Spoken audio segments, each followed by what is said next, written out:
Hey guys and welcome back to bayshore of 19। और भाई मेरे मुस्कान से आपको पता चल ही गया होगा कि आज मैं किसके बारे में बात करने वाला हूं। जी हाँ, तो कल बार्सिलोना ने एथलेटिको दे मैड्रिड को 3-0 के स्कोर लाइन से हरा है उन्हीं के होम ग्राउंड में। जी हाँ, वांडा मेट्रोपॉलिटन स्टेडियम, जहां पे एथलेटिको मैड्रिड का रिकॉर्ड काफी बढ़िया है, जहां पे उन्होंने रियल मैड्रिड को भी पछाड़ दिया था इस सीजन में, उसी ग्राउंड में जाके हमने उनको हरा के आए हैं। और बहुत सारे ड्रामे थे इस मैच में, बहुत सारे रिवेंज मोमेंट्स है, लेकिन एक स्पेशल मोमेंट जो था उसके बारे में बात करेंगे, फीलिक्स वाला मोमेंट। लेकिन उससे पहले बात करते हैं लाइनअप की। इस गेम में ना बार्सा ने जो लाइनअप खेला उसमें एक मेजर मिसिंग प्लेयर था और वो था यहाँ पे जाओ कैंसेलो। तो जैसे ही मैंने यहाँ पे लाइनअप देखा मैंने सोचा भाई वो कहाँ गया, इंजर्ड तो नहीं है। तो बाद में पता चलता है कि Cancelo was missing the game because of personal reasons. तो यहाँ पे हेक्टर फोर्ड, जी हाँ, एक 17 ईयर ओल्ड ला मासिया प्रोस्पेक्ट को एक बार फिर से यहाँ पे मौका मिलता है। उसको साथ में पाउ कुबार्सी था, अराउहो और कुंडे था यहाँ पे राइट हैंड साइड पे। तो देख सकते हो दो 17 साल के लॉन्डे यहाँ पे बैकलाइन को संभाल रहे हैं अराउहो और कुंडे के साथ। मिडफील्ड में फर्मिन लोपेस था। क्रिस्टियनसन को ट्रेनिंग के समय मतलब प्री मैच जो ट्रेनिंग होता है ना उसमें इंजरी हो जाती है, तो गुंडोगन के साथ यहाँ पे फर्मिन और सेर्जियो रोबर्टो स्टार्ट करा था, द कैप्टन ऑफ बार्सिलोना। और साथ में रफीनिया, जोआओ फिलिक्स और लेवेंडोस्की स्टार्ट कर रहे थे। Lamine Yamal of the bench बाद में आते हैं गेम में। तो यहाँ पे भाई जो पहला गोल था ना एथलेटिको मैड्रिड के अगेंस्ट वो मारते, अब गेस कर सकते हो कौन है ये।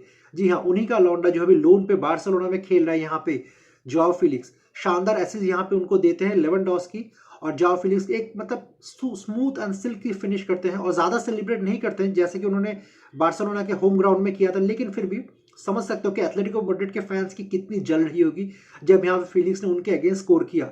और इसके बाद जो सेकंड गोल आता है लेवेंडोस्की का, भाई लेवेंडोस्की की बात करें ना तो बार्सिलोना की शर्ट में अगर मैं बोलूँ ना, ये लेवेंडोस्की का बेस्ट परफॉर्मेंस था।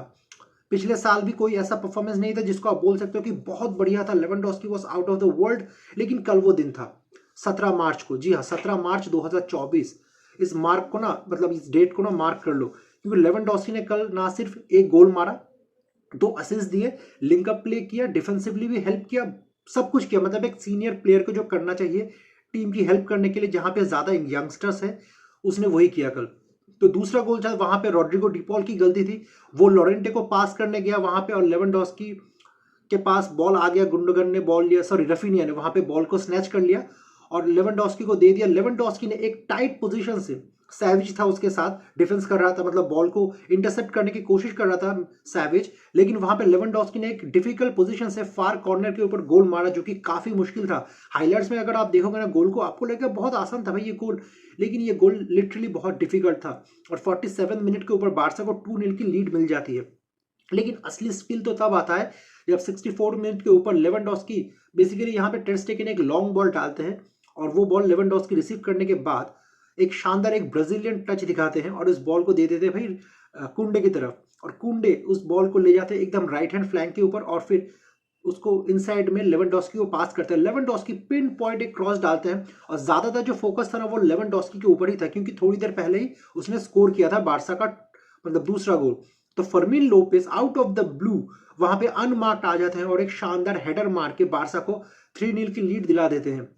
सेलिब्रेट करने के चक्कर में अपने घुटने का भी इंजरी करवा नहीं वाला था, क्योंकि अभी ऑब्वियसली यंग प्लेयर है, टेस्टोस्टेरोन लेवल काफी हाई होते हैं इस टाइम पे सभी के, तो अब हो सकता है ऐसा। लेकिन कुछ इंजरी हुआ नहीं, मैं बहुत खुश हूं भाई उसको इंजरी नहीं हुआ, क्योंकि ऑलरेडी पेड्री, गावी, फ्रैंकी वगैरह मिसिंग है और बार्सा को 3-0 की लीड मिल जाती है। और अंत में आते आते यहाँ पे विक्टर रूके के ऊपर एक चैलेंज आता है बॉक्स के बाहर से, जहां पे मोलिना को रेड कार्ड दिया जाता है। लेकिन सिर्फ मोलिना को रेड कार्ड नहीं मिलता, बाय द वे इस गेम में जावी को भी रेड कार्ड मिलता है, और वो भी सिर्फ ये प्रोटेस्ट करने के लिए कि एक पेनल्टी शाउट आया था बार्सा के लिए फर्स्ट हाफ में, ठीक है, उसके ऊपर ही उसको रेड कार्ड मिल जाता है। मतलब 2 लगातार येलो मिल जाते हैं, उसको सेंट ऑफ कर दिया जाता है पिच साइड से।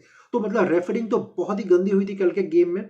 और अगर बार्सा के प्लेयर्स की परफॉर्मेंस की बात करें, defence line was amazing, defence line was amazing. Hector Ford उसने काफी अच्छी तरीके से संभाला, स्पेशली जब ग्रीजमैन आया सेकंड हाफ के ऊपर, ग्रीजमैन को संभालना काफी मुश्किल था, वो उसने किया। मोराटा ने मतलब ऑफ साइड मर्चेंट जिसको हम बोल सकते हैं, उसने बहुत सारे चांसेस मिस किए। ऐसा नहीं था कि एथलेटिको को चांस नहीं मिले, आपके ग्रीजमैन को चांस मिले, Memphis Depay, Alvaro Morata, even Llorente को भी काफी ज्यादा मौके मिले। लेकिन भाई ter Stegen, the wall of Barcelona, the German wall वहां पे मौजूद थे और कुछ सेव्स तो इतने बढ़िया किए ना कि बार्सिलोना को गेम में बनाए रखा फर्स्ट हाफ में स्पेशली, क्योंकि फर्स्ट हाफ में एथलेटिको मैड्रिड बहुत ज्यादा प्रेस कर रही थी और कभी कभी ऐसा भी सिचुएशन आया था कि सेर्जियो रोबर्टो ने बॉल लूज कर दिया या फिर आपकी गुंडोगन ने बॉल लूज कर दिया और उनको अटैक मिल गया, काउंटर अटैक मिल गया, लेकिन टर स्टेगन ने हमें आखिरकार बचा लिया। और इस गेम से सबसे ज्यादा पॉजिटिव जो वाइब आती है वो है हेक्टर फोर्ट की।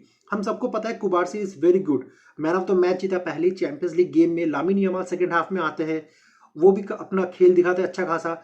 विक्टर रूक वो काफी अच्छे इन बिहाइंड रन्स निकाल रहे थे इस गेम में।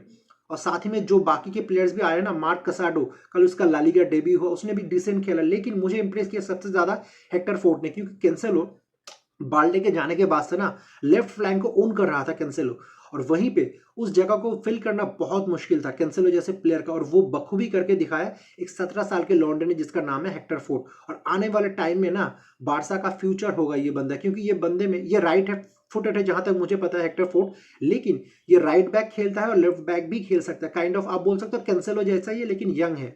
तो अगर इसको बार्सिलोना अच्छे से नर्चर कर पाए, इसको डेवलप कर पाए, तो आने वाले टाइम में ना सिर्फ बार्सिलोना के लिए बल्कि स्पेनिश फुटबॉल के लिए काफी बड़ा नाम बन सकता है हेक्टर फोर्ट और पाओ कुबारसी की ये जो बैकलाइन की जोड़ी है।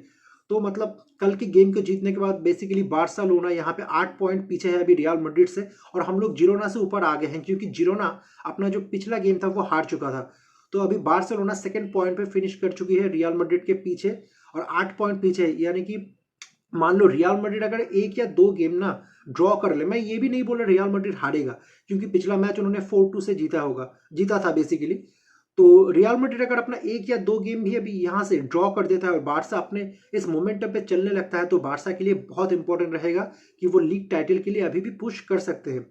और आने वाले टाइम स्पेशली जो 11 तारीख का हमारा मैच है ना पीएसजी के साथ, उसके लिए ये गेम जीतना बारसा के लिए बहुत बहुत ज्यादा इंपॉर्टेंट था, बिकॉज इससे टीम का मोराल काफी हाई हो चुका है। एक स्ट्रॉन्ग ओपोनेंट को उन्हीं के होम पे जाके हराना हर एक टीम के लिए एक बहुत बड़ी बात होती है। तो देखना पड़ेगा कि बारसा इस विन से कितना ज्यादा सीख लेता है, और पीएसजी के specially Mbappe, Dembélé, Gonzalo Ramos जैसे जो क्विक काउंटर पे खेलने वाले स्ट्राइकर्स है, जिनके पास पेस है, उनके अगेंस्ट कैसे टैकल करते हैं उनके अटैकिंग फोर्स को, बहुत इंपॉर्टेंट रहेगा ये बारसा के लिए। और एक खुशखबरी ये है कि भाई फ्रैंकी डियोंग, एटलीस्ट इतना पता चला कि Frenkie de Jong will be back in the first week of April, यानी कि पीएसजी वाला जो पहला लेग होगा उससे पहले फ्रैंकी डियोंग मिडफील्ड में आ जाएंगे।